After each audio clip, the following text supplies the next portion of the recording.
is dire-diretso lang. Tapos doon na yung hotel natin. Pero in fairness ang lapit na sa station. I think dyan na yung hotel eh. Yan, may mga names doon. Tapos ito na yung station lang oh.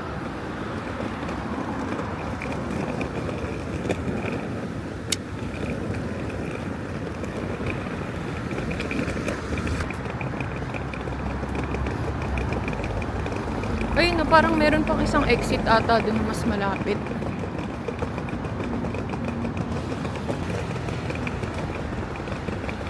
Ito siya. Urban Stay. Oh, nice. May tabing E-Mart. Yan siya. Ah, tapos ito pala yung Somyeon Underground Shopping Center na. Tapos in katabi lang. Pero yan yung hotel natin. Pasok na tayo.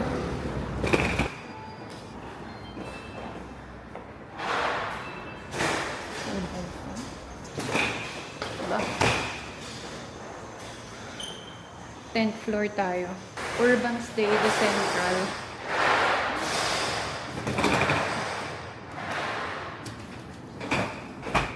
Tayo ay 10th floor. Nakuha na natin, room 1004 tayo. Alam ko yung room din may magandang view eh. I mean, my view, city view. City view, mountain view. Ko sure. Let's see.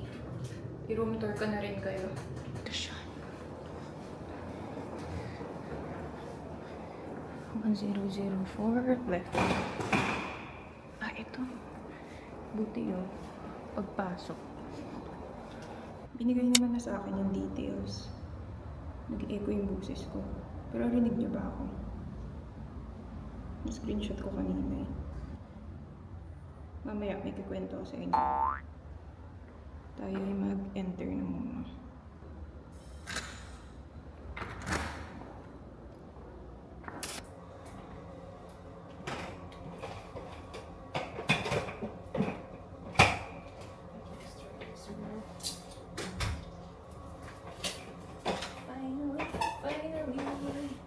Ganda niya. Same dun sa picture. Teka, pakita ko sa inyo. So, pagpasok nyo, sa may left side, merong mirror. Tapos dito sa right, may sink. May hand wash na. Tapos ito. Taray, may pa facial cleanser. Tapos may mirror din. Yan, pwede kayo maglagay ng mga gamit-gamit dyan. Tapos, sa right side, nandito na yung bathroom nyo. Ayan yung toilet natin. Automatic siya. So, may bidet. Tapos may towel rin. And, ito yung shower. Complete na rin yung toiletries niya. May shampoo, conditioner, tsaka body wash. I like it. Malinis. Tapos sa left side naman, tapat ng CR, nandito yung mini kitchen nyo. So, may lutuan dito. Tapos may hugasan. Tapos, may washing machine din. So, pwede kayong maglaba-laba dyan kapag matagal kayo magstay. Pero kasi ako, 3 days lang magstay. Tapos, ayan, complete din, oh. May mga plato na sila and may mga baso. Tapos, ito wag na, range hood yan. Tapos, meron din tayong microwave. Initan ng water. Uy, may pa-coffee. Sige, try natin to. Ayan, may pa-freebie silang dalawa. Ano ba to? Dark roast, kanu. Sige, try natin yan. Tapos ito, may mga cabinet lang rin. Walang laman. Ito may mga pang spray lang sila. Ito, may ref din tayo. And then, ito na yung bed. Ayan. Ay, parang hindi palang ganito yung sa picture. I mean, same siya. Pero sa picture na binook ko, yung bed nandito. Tapos nandito yung parang pa-table. Or baka iniba na lang yung layout ulit. Ewan ko. Tapos ayan, may mini work area. Tapos TV. May mga saksakan. Then, ayun din, may extension. Tapos may mini lamp. May mga saksakan. So, pag mag-charge kayo. And then, ito na yung cabinet. Yan. Ooh. Yun.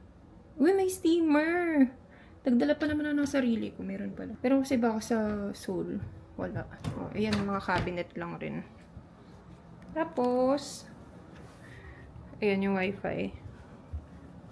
May pa-tissue, yung aircon. Ito yung aircon natin.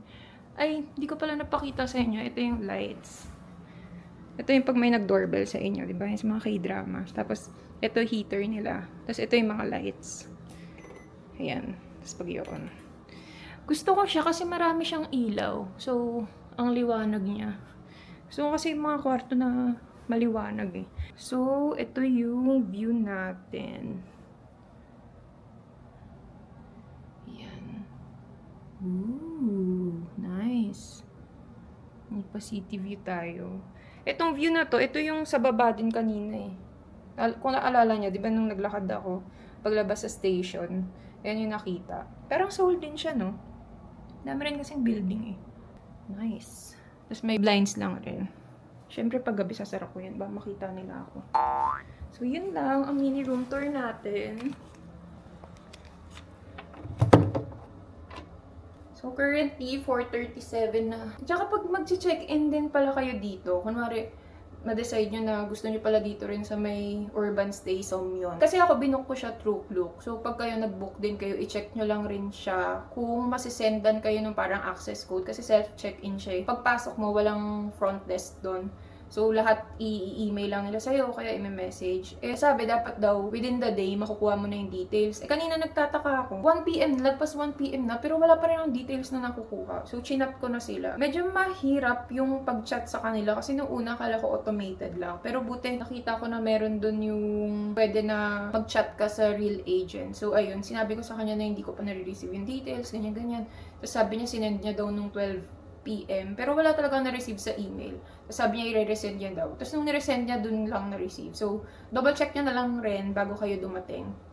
So, ayan lang. See you again later. Mag-freshen up lang ako. Tapos, kwentuhan ko kayo ng mga kaganapan.